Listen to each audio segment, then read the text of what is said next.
मालेगांव विस्फोट कांड के सभी आरोपियों को मुंबई की एनआईए कोर्ट ने आज 17 साल बाद बरी कर दिया है। यह फैसला सनातन समाज के लिए भी महत्वपूर्ण है, जिसने एक कलंक लगने से बचा लिया। इसी बारे में राष्ट्रीय प्रस्तावना के स्थानीय संपादक दिनेश कुमार गर्ग ने वरिष्ठ पत्रकार रतिभान त्रिपाठी से चर्चा की। नमस्कार, आप देख रहे हैं राष्ट्रीय प्रस्तावना में दिनेश कुमार गर्ग। हमारे साथ हैं वरिष्ठ पत्रकार रतिभान त्रिपाठी जी। आज एक महत्वपूर्ण फैसला आया है अदालत का, एनआईए कोर्ट का, जिसमें एनआईए कोर्ट ने 2008 के मालेगांव ब्लास्ट के आतंकवादी के रूप में जो आरोपी थे उनको बरी कर दिया है। और उन्हीं आरोपियों को लेकर के हिंदू आतंकवाद की एक नई थियरी 2008 में यूपीए शासन में प्रचलित की गई थी। हालांकि मालेगांव ब्लास्ट के बाद कोई और हिंदू आतंकवादियों ने ब्लास्ट किया नहीं ऐसा, और कोई अन्य हिंदू आतंकवादी पकड़े नहीं गए, इसलिए एक ही केस के कारण हिंदू आतंकवाद की थियरी ज़्यादा परवान चढ़ नहीं पाई जितना कि इस्लामी आतंकवाद की थियरी चढ़ी थी। यहाँ पे पाकिस्तान उसके बाद, इस घटना के बाद 26/11 की आतंकवादी घटना बम्बई में हुई, जिसमें बम्बई के एक प्रमुख अंतर्राष्ट्रीय प्रसिद्ध के होटल ताज पे पाकिस्तानी आतंकवादियों ने हमला किया। एक हमलावर जीवित पकड़ा भी गया। कसाब नाम का बहुत बहादुर सिपाही था, ओमलेकर, उसने अपनी जान लेकर उसको पकड़ा, 16 गोलियां खाकर उसको पकड़ लिया। तो जिससे ये प्रयास उसका भी उद्देश्य यही था, एक मालेगांव घटना के बाद एक बड़ी घटना कराई जाए और उसको हिंदू आतंकवाद की थियरी बहुत बढ़ा दी जाए, अंतर्राष्ट्रीयकरण कर दिया जाए उसका। क्योंकि जो आतंकवादी मारे गए थे और जो पकड़ा गया था, सबके पास जो परिचय पत्र मिले, उनके जो आइडेंटिटी मिली, वो हिंदू आतंकवादी, उनके हिंदू नाम थे।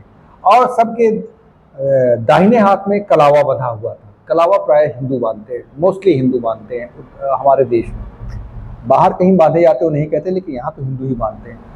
लेकिन जब वो पकड़ गया तो उनको हिंदू आतंकवाद के रूप में चित्रित करना उनके आयोजकों को दिक्कत हो गई, जिसने भी की। तो आज हम जब हिंदू आतंकवाद के जितने आरोपी सब छूट गए कोर्ट से, और कोर्ट से ये लगा कि फर्जी है केस, तो हिंदू आतंकवाद की थ्योरी फेल हो गई। इस पे हमारे विशेषज्ञ रतिभान त्रिपाठी जी प्रकाश विस्तार से डालेंगे।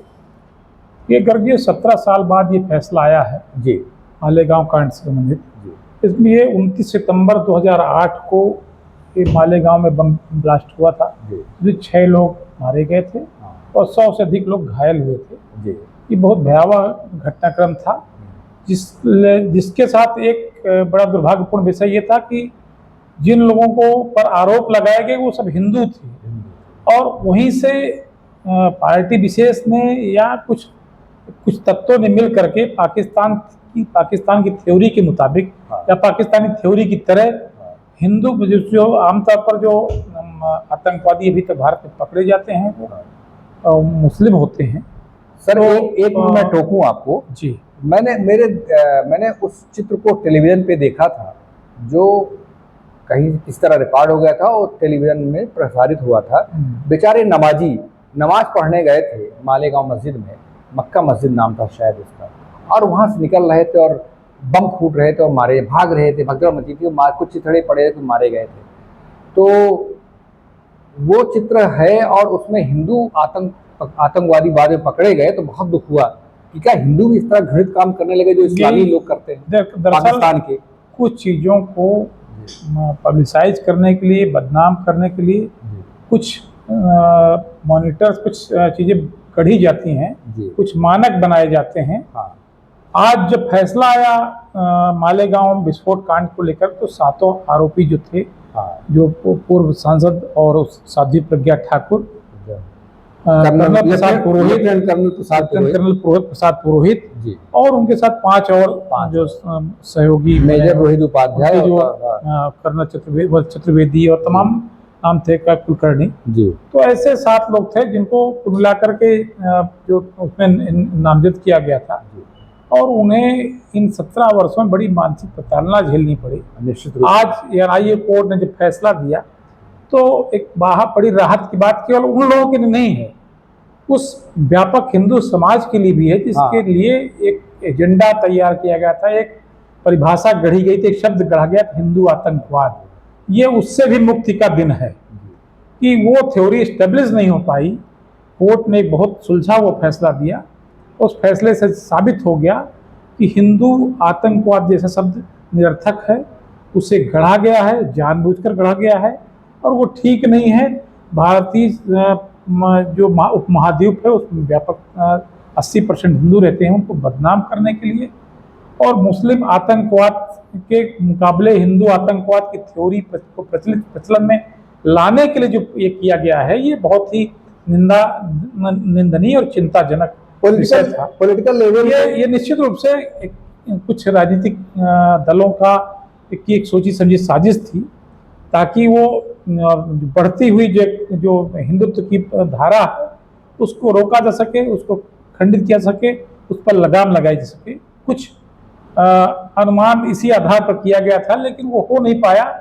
आज जो इस देश में सरकार है वो बहुमत की सरकार है, प्रचंड बहुमत की सरकार है और व्यापक हिंदुत्व की सोच वाली सरकार है, जिसमें सभी दलों का विश्वास है, सबका साथ सबका विकास, सबका विश्वास वाली बात कही भी जाती है। बिल्कुल सही। तो जो इस केस को पहले एटीएस ने महाराष्ट्र के एटीएस ने टैकल किया, फिर जब उसको व्यापक और करने की बात आई तो एनआईए को ट्रांसफर किया गया और 2011 में जब एनआईए को ट्रांसफर हो गया तो केस चलता रहा लगातार और 2016 में उसकी चार्जशीट फाइल हुई।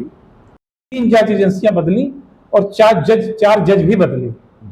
तो आज जब फैसला आया तो फैसला बहुत ही माने पूरे भारत के जो व्यापक हिंदू समाज है, जो 80% जनता है, उन सबको बहुत माने सुख शांति और आनंद का प्रदान करने वाला समय आया कि कम से कम ये आरोप स्टेब्लिश नहीं हुआ कि हिंदू भी आतंकवादी होता है। सर क्या मैं ये नहीं कहता कि कारण था एक बड़ी थ्योरी समाज प्रचलित है चुटकुले के रूप में, एक सामान्य सूत्र के रूप में कि हर मुसलमान आतंकवादी नहीं होता, लेकिन क्या बात है कि हर आतंकवादी मुसलमान ही होता है।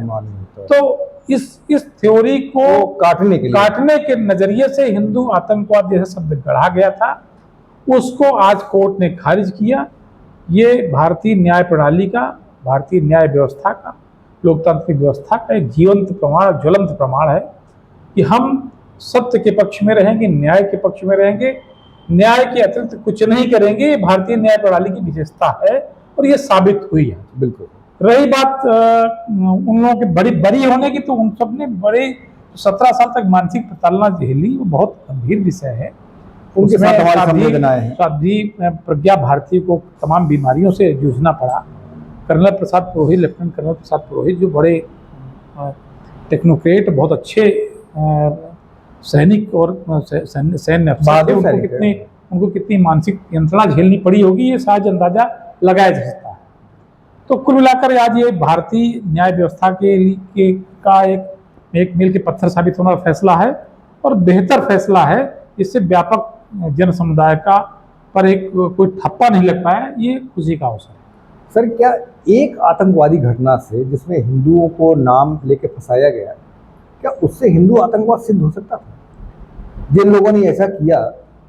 देखिए, एक थ्योरी तो ये भी चल रही है कि जब गोडसे ने गांधी की हत्या की, उसको आतंकवाद तो उस दौर में भी लोगों ने, बाद के कालखंड में ये सब घटनाएं ताबड़तोड़ हो रही थी, तो वो आतंकवादी जो पकड़े जाते थे उनके पक्ष में या उनको कहीं ना कहीं से कवर अप करने के लिए जो लोग थे, वो लोग ये भी कहा करते कि भाई भारत का पहला आतंकवादी तो गोडसे था। वो तो अब कह रहे हैं, लेकिन ये इस्टेब्लिशमेंट वहीं से शुरू करने की एक प्रक्रिया थी और फिर दो और घटनाएं हुई, जिनसे इसके बाद तीसरी जब ये घटना हुई तो इसे साबित करने की चेष्टा की गई कि नहीं, हिंदू भी आतंकवादी होते हैं। लेकिन आज जब कोर्ट ने जो एनआईए कोर्ट ने फैसला दिया, उससे वो थ्योरी खारिज हो गई, सदा के लिए खारिज हो गई। आगे कुछ हो, भविष्य में कुछ हो तो कुछ कहा नहीं जा सकता है, लेकिन आज की तारीख में हिंदू आतंकवादी नहीं है, ये साबित हुआ, ये अदालत के फैसले से साबित हुआ। तो आपने देखा कि हिंदू आतंकवाद की थ्योरी अदालत ने आज फ्लॉप कर दी और इसके बारे में त्रिपाठी जी ने जिस तरह बताया वो आप सबने सुना। और अब हमको नहीं लगता कि कोई पॉलिटिकल पार्टी इस तरह की बातें करेंगी। जिस संसद में भी कुछ लोग करते हैं अभी, वो सब बंद हो जाएगा। नमस्कार।